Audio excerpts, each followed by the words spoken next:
Segala kemuliaan hanya buat Tuhan kita Yesus Kristus. Bolehkah kita berikan tepuk tangan buat Tuhan kita? Haleluya. Selamat siang ibu-ibu terkasih yang ada di dalam kasih Tuhan kita Yesus.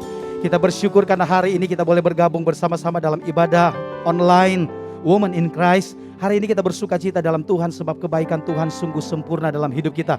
Dia yang sudah menolong saudara sekalian dimanapun berada. Dan hari ini kita mau sama-sama datang di hadirat Tuhan. Satukan hati kita untuk kita mentinggikan Tuhan, sembah Dia dan agungkan Tuhan kita Yesus. Namun sebelumnya mari kita berdoa terlebih dahulu sebelum kita masuk dalam hadirat Tuhan. Mari kita berdoa. Bapa di surga, terima kasih untuk kasih setiamu. Terima kasih untuk pertolonganmu. Terima kasih untuk penyertaanmu dalam hidup kami. Setiap hari, setiap waktu, setiap langkah hidup kami. Kami bersyukur karena semua diatur oleh Tuhan. Dan tangan kasih setia Tuhan yang selalu menopang hidup kami dimanapun kami pergi dan berada. Dan hari ini kami boleh sehat, kami kuat, kami masih bisa bernafas. Kami tahu dan kami yakin dan percaya semua oleh karena kebesaran Tuhan. Semua oleh karena kebaikan Tuhan. Oleh sebab itu Tuhan, kami rindu membalas setiap kebaikan Tuhan yang Tuhan boleh berikan bagi setiap kami. Dengan kami mau datang di hadirat Tuhan, kami rindu memuji, menyembah Tuhan. Layakkan setiap kami, kuduskan kami dan sempurnakan hidup kami. Biar setiap pujian kami, penyembahan kami persembahkan hanya bagimu Yesus Kristus Tuhan. Selama-lamanya, bahkan sampai selama-lamanya. Di dalam nama Yesus kami berdoa dan siap memuji menyembah Tuhan. Yang percaya dan yang siap, mari sama-sama katakan amin. Sekali lagi tepuk tangan buat Tuhan kita Yesus. Dan mari naikkan pujian ini. Bersyukurlah hanya kepada Tuhan kita Yesus. Sebab Dia baik, sangat baik dalam hidup kita. Come on, haleluya. Terpuji Engkau Tuhan. Yeay.